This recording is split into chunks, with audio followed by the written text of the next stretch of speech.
My name is Rick Lear, founder and chief investment officer of Lear Investment Management. Today is April 24th of the already infamous year of 2020. The decade is off to a challenging start, but as optimists, we believe the next 9.75 years of the decade will be much brighter than the first. So today in this video message, we discuss how the narrative around the virus has changed, actually changed dramatically in the last couple weeks since we broadcast. And we're going to discuss this in 3 points. 1, the transition from fear of the virus to fear of poverty. 2, why this recession is unique from other recessions. And 3, where we think the economy is headed in the next 12 months. In this message, we're going to move away from reporting the data on the virus and talk more about what we see happening in the future.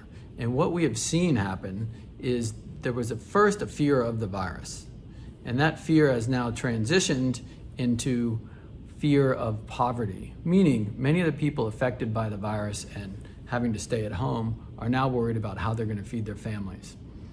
We look to Google searches as evidence for this. You'll notice that the Google search for the term coronavirus peaked in late March, as you would expect it to, with the number of cases and the fear being the highest, and then it has slowly fallen off. Also, we look at searches on Google for the term Great Depression, and you will notice a very similar pattern. To us, this reveals that the fear of the virus, fear of the Great Depression has started to subside. The sentiment change as it relates to the fear over hospital beds versus the fear of getting back to work. So if you'll remember, on March 30th, the US Navy ship Comfort sailed into Manhattan in a dramatic display to bring more hospital beds to New York City. Now, just 20 days later, there are protests demanding to open the economy back up. So in this short amount of time, we've gone from fear of not having enough hospital beds to now fear of not being able to pay the bills, and more people in the country starting to demand that they are allowed to go back to work. In the second part, we discuss how this recession is unique from other recessions.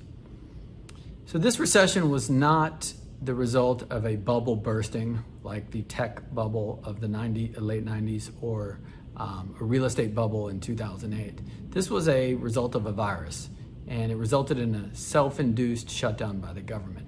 Thus, the government has been very willing, and some would say liberal, with applying relief to those affected. The relief has come in 2 parts. One is protecting those laid off, and the other is protecting those small businesses.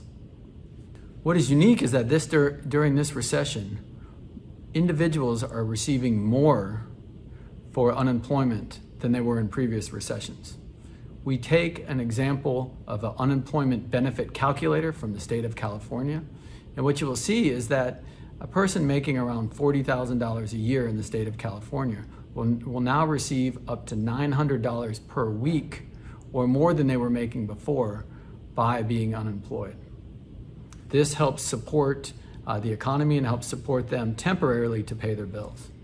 Further, another unique aspect to this recession is that small businesses, business with under 500 employees, have received government assistance to pay for 2 months of salaries and 2 months of rent. This, again, very unique to this recession. It gives us more confidence that we will be able to bridge the gap to get from the shutdown of the economy to now what we think is the more likely opening of the economy. So now in the third section, we turn to Director of Research Jim Warner, who will take us through our thoughts on the next 12 months.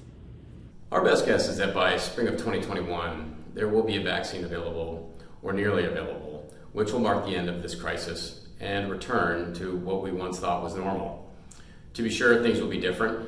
Consumer preferences are likely to have changed after nearly a year of social distancing.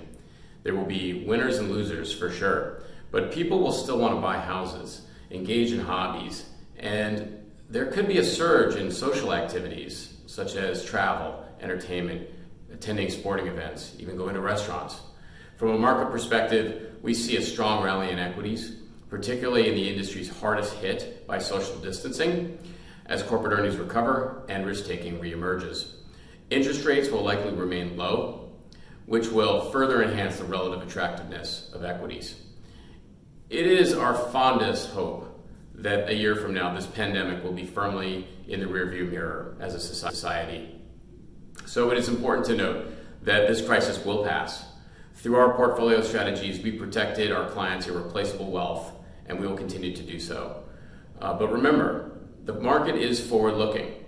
And so while today seems and is awful, tomorrow will very likely be better. And that is why we are constructive on the markets today, because we believe there is light at the end of the tunnel.